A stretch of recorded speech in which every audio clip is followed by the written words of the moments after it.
మొన్న లగచర్ల ఘటనలో ఎవరైతే అరెస్ట్ అయ్యారో ఎవరైతే ఎక్కడైతే రిమాండ్గా ఉన్నారో వాళ్ళందరినీ కూడా సంగారెడ్డి జైల్లో ఇవాళ పరామర్శించారు. ములాఖత్లో వాళ్ళతో మాట్లాడారు బీఆర్ఎస్ వర్కింగ్ ప్రెసిడెంట్ కేటీఆర్, ఇంకా బీఆర్ఎస్ పార్టీ ముఖ్య నాయకులు. కేవలం పేద ప్రజల భూముల్ని లాక్కునేందుకు, అక్కడ గిరిజనులు ఎక్కువగా ఉంటారు, ఆ గిరిజనుల భూముల్ని లాక్కునేందుకు ఈ రకంగా ఎందుకు పన్నాగం పన్నారు ప్రభుత్వం అంటూ కేటీఆర్ ఫైర్ అయ్యారు.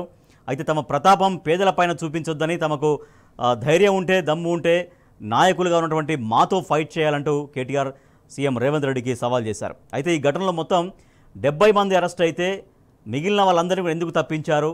దాంట్లో కాంగ్రెస్కు సంబంధించిన వాళ్ళు అనేక మంది ఉన్నారు, వాళ్ళని ఎందుకు తప్పించారు? కేవలం ఒక 20-21 మంది రైతులనే ఎందుకు మీరు దోషులుగా చేశారంటూ కేటీఆర్ ప్రశ్నిస్తున్నారు.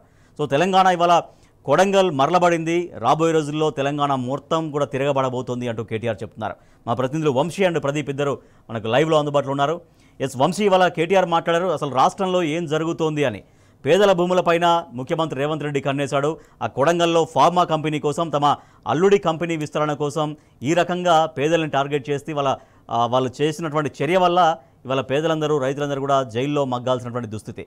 కానీ ఇవాళ 70 మంది రైతుల్ని అరెస్ట్ చేస్తే దాంట్లో మొత్తం అందరిని తప్పించారు, కేవలం ఒక 20-21 మందినే ఎందుకు ఉంచారనేది కేటీఆర్ గారు వేసినటువంటి ప్రశ్న. సో ఈ ప్రశ్నలన్నీ కూడా ఏం చెబుతున్నాయి?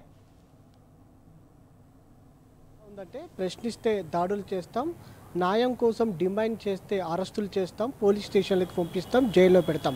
ప్రజెంట్ రాష్ట్రంలో మాత్రం ఇలాంటి పరిస్థితులే నెలకొన్నటువంటి పరిస్థితి మనకు కనిపిస్తూ ఉంది. గత కొద్ది నెలల నుంచి కూడా అనేక వర్గాల ప్రజలు కూడా కావచ్చు, దాంతోపాటుగా విద్యార్థులు కావచ్చు, నిరుద్యోగులు కావచ్చు, పెద్ద ఎత్తున రోడ్ల మీదకి వచ్చి ఆందోళన కార్యక్రమం నిర్వహించినటువంటి పరిస్థితి మనం చూస్తూ ఉన్నాం.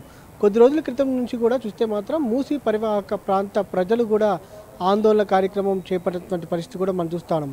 ప్రజెంట్ ఏదైతే కొడంగల్లోని లఘుచెర్ల గ్రామానికి సంబంధించి ఫార్మా భూములను అటు రాష్ట్ర ప్రభుత్వం లాక్కోవాలని చూసింది. ప్రధానంగా గిరిజన పేద రైతులు అత్యధికంగా ఉండేటటువంటి ఆ గ్రామాలలో వారి భూములను ఫార్మాసిటీకి ఇవ్వడానికి ఒప్పుకోము అని కూడా రైతులు తెగేసి చెప్పినటువంటి పరిస్థితి కూడా మనం చూస్తున్నాం. కానీ గత 7-8 నెలల నుంచి కూడా ప్రభుత్వం కావచ్చు, సీఎం రేవంత్ రెడ్డి సోదరులు ఎవరైతే అక్కడ ఉన్నటువంటి భూములను లాక్కోవాలని కూడా ప్రయత్నం చేసినటువంటి పరిస్థితి మనం చూస్తూ ఉన్నాము. అక్కడ ఉన్నటువంటి రైతులు గత 7-8 నెలల నుంచి కూడా పోరాటం చేసినటువంటి సందర్భం కూడా మనకు కనిపిస్తూ ఉంది. తమ భూములను ఇవ్వబోమని కూడా ఖచ్చితంగా స్పష్టం చేసినటువంటి పరిస్థితి కూడా మనకు కనిపిస్తూ ఉంది. దాంట్లో భాగంగా కొద్ది రోజుల క్రితం ప్రభుత్వ అధికారులు ఏదైతే 4 రోజుల క్రితం లఘుచెర్ల గ్రామానికి వెళ్ళినటువంటి సందర్భంలో అక్కడ ఉన్నటువంటి గ్రామ ప్రజలు తిరగబడినటువంటి సందర్భం కూడా మనం చూస్తూ ఉన్నాము.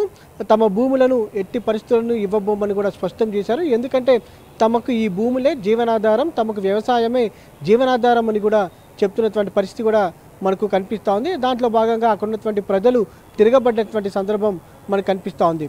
ప్రధానంగా ఏదైతే రైతులు తిరగబడటంతో అక్కడ ఉన్నటువంటి అధికారులు కావచ్చు, వీరు ఏదైతే దీనికి సంబంధించినటువంటి వ్యవహారం మొత్తాన్ని కూడా బీఆర్ఎస్ పార్టీకి ఆపాదించే ప్రయత్నం మాత్రం ప్రభుత్వం చేస్తుందనేది మాత్రం మనకు చాలా స్పష్టంగా కనిపిస్తూ ఉంది.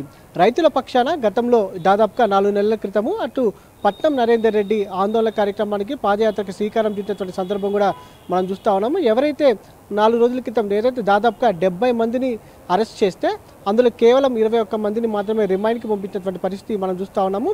మిగతా వారిని అరెస్ట్ చేసినటువంటి వారిని ఎందుకు ఈ కేసు నుంచి తప్పించారు అనేది కూడా BRS party working president KTR ప్రశ్నించినటువంటి సందర్భం కూడా మనం చూస్తూ ఉన్నాము. అందులో కాంగ్రెస్ పార్టీకి చెందిన వారు కావచ్చు, దాంతోపాటుగా బీజేపీ పార్టీకి చెందినటువంటి నాయకులు, కార్యకర్తలు ఉన్న నేపథ్యంలోనే వారిని తప్పించారని కూడా చెప్పినటువంటి సందర్భం కూడా మనం చూస్తూ ఉన్నాము. ఎవరినైతే అరెస్ట్ చేశారో 21 మందిని వారందరినీ కూడా చిత్రహింసలకు గురి చేసి 3rd డిగ్రీ ప్రయోగించారని కూడా, వారు నడవలేనటువంటి స్థితిలో ఉన్నారని కూడా చెప్పినటువంటి పరిస్థితి కూడా మనకు కనిపిస్తుంది. ఒక రకంగా కొడంగల్ మొత్తం కూడా, కొడంగల్ కావచ్చు, లఘుచెర్ల గ్రామం మొత్తం కూడా ఏదైతే అగ్నిగుండంగా మారిందనేది మాత్రం చాలా స్పష్టంగా 70 మంది అరెస్ట్ అయితే 21 మందిని మాత్రం రిమాండ్కి పంపించారు.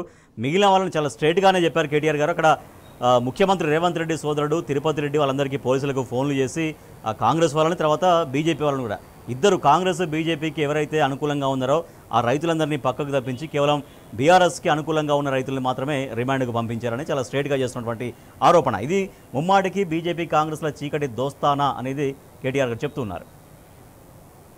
ఖచ్చితంగా కేవలము అటు కాంగ్రెస్కి సంబంధించి బీజేపీకి సంబంధించినటువంటి రైతులను ఏదైతే కార్యకర్తలు నాయకులని తప్పించడమే కాకుండా 2 రోజుల క్రితం ఏదైతే 300 మంది కాంగ్రెస్ నాయకులతోటి లగచర్ల గ్రామం కావచ్చు ఆ ప్రాంతాలలో కూడా తిరుపతి రెడ్డి ఏదైతే రేవంత్ రెడ్డి సోదరుడు ఏదైతే ఆ యొక్క ప్రాంతంలో పర్యటించి అక్కడ ఉన్నటువంటి రైతులను కూడా బెదిరించినట్టు కూడా తెలుస్తూ ఉంది.